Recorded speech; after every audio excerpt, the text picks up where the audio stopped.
Yo estoy absolutamente convencido de lo que empieza a definir la política en el mundo, los conflictos sociales y la posibilidad de una transformación, es la crisis misma del capitalismo. Es decir, es el mismo capitalismo el que nos está enseñando las rutas.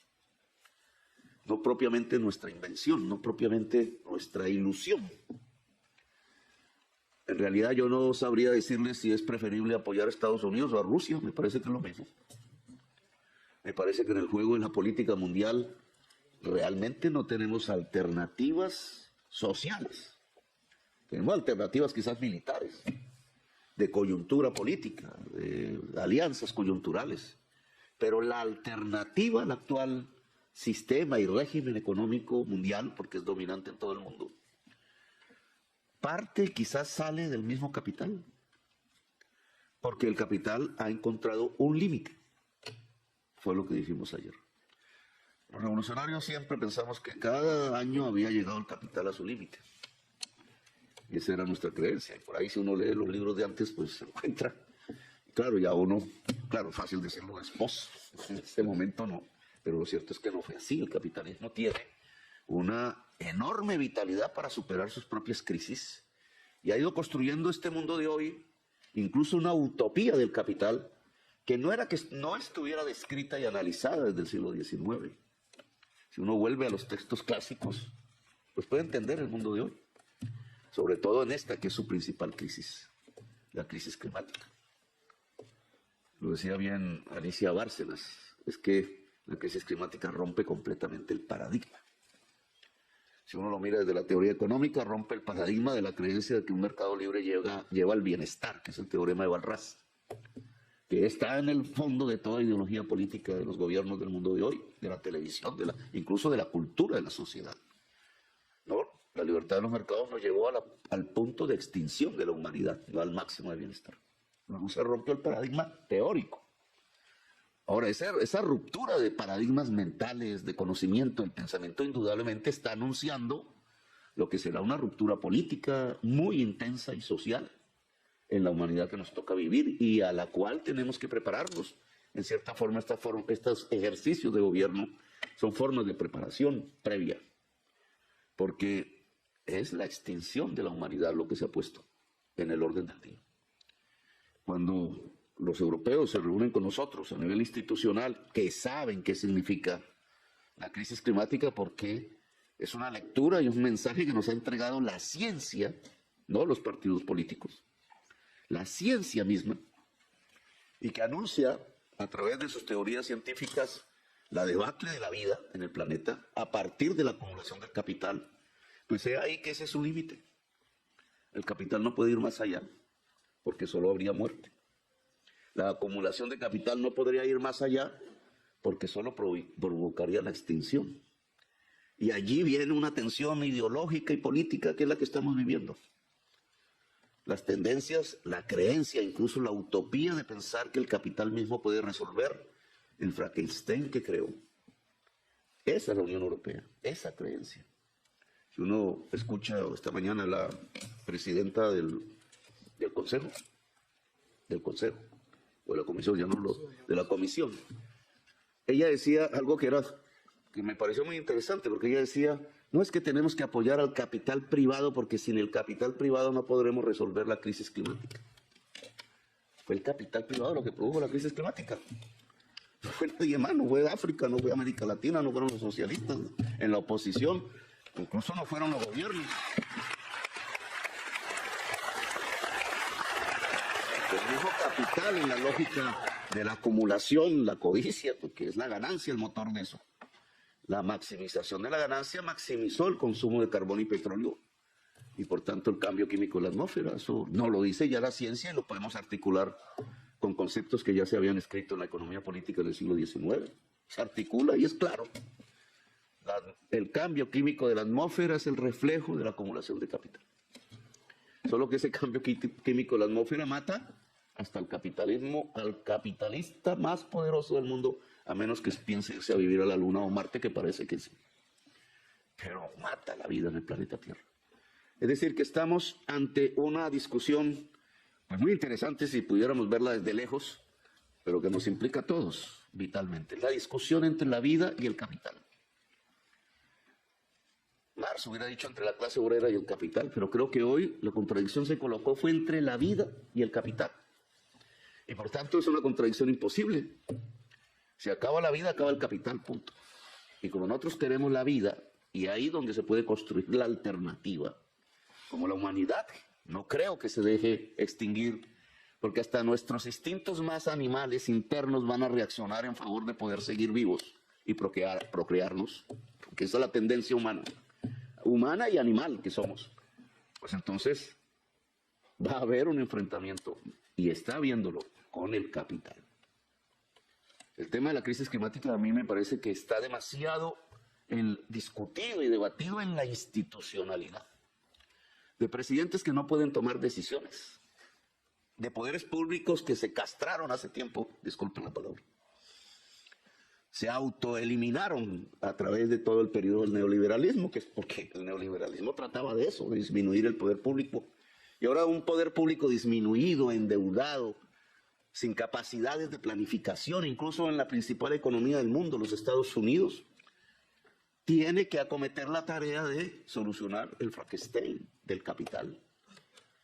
Y obviamente no tiene todos los instrumentos, lo que hace, y las COP son una demostración de eso. La reunión de esta mañana de la Unión Europea América Latina es construir retórica sobre la crisis climática, pero no actuar.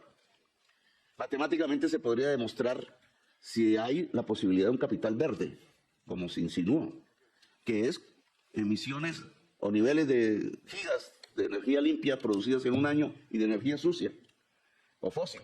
La está sustituyendo o están creciendo ambas. Porque si están creciendo ambas, no estamos solucionando la crisis climática, la estamos agravando. Matemáticamente solucionar la crisis climática en un tiempo que está cronometrado, que no puede extenderse más allá de cierto límite, es sustituir la energía fósil por la energía limpia. Y eso significa sustituir un capital por otro dentro del capitalismo. Eso significaría que tendría que ser profundamente más rentable el capital limpio que el fósil. Y resulta que la rentabilidad depende de la explotación de la fuerza de trabajo, no simplemente de un cambio tecnológico. Y el capital no quiere escaparse de explotar la fuerza de trabajo porque si no se acaba. Y hasta el día de hoy el carbón y el petróleo le permite a través de su tecnología explotar y controlar la fuerza de trabajo en todo el mundo. Y China es un ejemplo de ello. Y en cambio las energías limpias son más disipadoras, digamos, son más democráticas.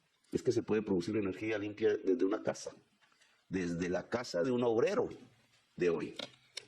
Esto cambia el panorama. Es que se puede producir desde el Sahara, se puede producir desde América Latina. Es que la región más potente en producir energías limpias es América del Sur. Tenemos el tercer pilar climático, la selva y la potencialidad. Y eso cambiaría la geopolítica. No sería el norte, sería el sur. Van a aceptar eso en los COPs. Entonces, que nos envíen 100.000 millones de dólares, que nos envíen, el economista Nicolás Ester decía una cantidad más exacta, 3.300.000 millones de dólares año. Pues cambia la geopolítica. Y el capital no es misericordioso. Se puede suicidar antes de cambiar el poder. Entonces, la política obviamente va a ser intensa. Pero yo creo que tenemos que aprestarnos a esas nuevas formas de la política. Pues son políticas que se ligan a la defensa de la vida. No soy obviamente el primero que pronuncia estas palabras, pero la defensa de la vida corre en la comunidad, en el campesino, allá en el clan afro, corre en la inmensa diversidad humana, corre incluso más fuertemente en nuestra juventud y en nuestra niñez, que captan perfectamente el peligro, más que nosotros. Quizás ya no pasa por la fractura tradicional de derechas e izquierdas, quizás eso se está disolviendo en otra fractura política que no alcanzamos a percibir. Y que yo, más o menos, si quisiera aplicar este análisis a Colombia, pues la encontré. Porque no, si yo me constituyo en un proyecto clásico de izquierda en Colombia, armado o desarmado, nunca hubiera ganado. Y no hubiera roto el bloque de la derecha, que siempre fue mayoritario. Hoy pretenden volverlo a reconstruir, obviamente, porque todo se mueve, sino que construir el bloque progresista fue a través de trazar la frontera de la vida en un país que ha visto la muerte todos los días. La vida, por eso nuestra consigna fue Colombia, potencia mundial de la vida. Esa convocatoria vital que yo creo que todos los rincones del planeta Tierra, de la humanidad, puede reconocerla y vibrar porque hay miedo. No se ha ocultado la información, se sabe qué va a pasar. Ese miedo hay que convertirlo en esperanza, decíamos esta mañana. El progresismo tiene que ser no solo un faro que junte la ciencia, porque no puede negar la ciencia. Una izquierda que niega la ciencia, pues no hay izquierda. La ciencia es nuestra única posibilidad de mirar como una linterna hacia adelante. Puede que falle, no hay verdad absoluta, lo sabemos, pero es nuestro faro. La política progresista tiene que ligarse a la ciencia también, a la pasión también. Pero si no hay ciencia en nuestro proyecto, si no hay teoría, si perdemos el feeling que era tan propio de la izquierda, de juntar la acción con la teoría, claro, con equivocaciones indudables, pero si no hay teoría y nos quedamos en la consigna, en la nostalgia y en la retórica, pues no somos faro. Entonces la discusión teórica aquí tiene que profundizarse. Aquí tenemos que volver, sin que, discúlpame que me estoy extendiendo porque como dice el vallenato colombiano, me deja el avión, pero nosotros tenemos que recuperar el feeling de Rosa Luxemburgo. Solo por poner un ejemplo, o el de Gramsci, o el de Marx, o el de Lenin, porque todos pertenecieron a una generación en donde no podían concebir la acción política sin una ligazón con la teoría. Claro, si se equivocaban en la teoría, se equivocaban en la acción. Yo creo que se equivocó Lenin, pero no podía tener en ese momento de su historia las condiciones para aprender lo que tendría que ser una transformación, por ejemplo, en el mundo de hoy. Nosotros tenemos que vivir y beber de una teoría que se vuelve revolucionaria, pero que tiene que ser profundamente científica. Y eso nos puede colocar como un faro para ir articulando las explosiones del mundo, porque cada vez van a ser mayores. En la medida en que van a ser mayores los círculos del clima sobre nosotros, atacándonos y matándonos, también van a ser mayores las explosiones sociales. Lo estamos viviendo aquí. El éxodo humano. Colombia no sabía inmigrantes. Nosotros somos un país que vive entre montañas, olvidándose que nuestra fundación republicana fue caribeña. Haití, Jamaica, Bolívar, Cartagena. Pero se volvió andino, se concentró allá como Madrid, imitando a Madrid ahí entre las montañas sin ver el mar. Y entonces no queríamos salir del país, no sabíamos, no queríamos tampoco recibir fuera del país. Y hoy se llenó de inmigrantes. 250,000 pasan por una selva terrible, que es el tapón del Darién hacia Panamá, de todos los pueblos del mundo. Y dicen los cálculos de la seguridad militar que eso se pueden volver 1,000,000, y sí, 1,000,000 pasando por una selva para ir hasta los Estados Unidos. Y si uno hace los cálculos aquí de África hacia Europa, pues encuentran que la fosa común más grande no está en México ni en Colombia, está en el mar Mediterráneo. Y encuentran que ahí en el mar Mediterráneo se descubrieron dos palabras, república y democracia. Entonces, donde la humanidad se inventó las dos palabras, república y democracia, está la fosa más grande del mundo hoy de gente que muere ahogada. Probablemente nos acercamos a una explosión vital y humana, diversa, porque no va a ser igual y homogénea en todo el mundo. No va a haber una internacional socialista, en mi opinión. Ni primera, ni segunda, ni tercera, ni cuarta, ni quinta. Va a haber un espectro multicolor luchando por la vida y aferrada a la vida. Y el papel nuestro es darle luz a esas explosiones sociales, políticas y humanas y articularlas de tal manera que sea la vida la que supere el capital y no el capital superando la vida hundiéndose el mismo.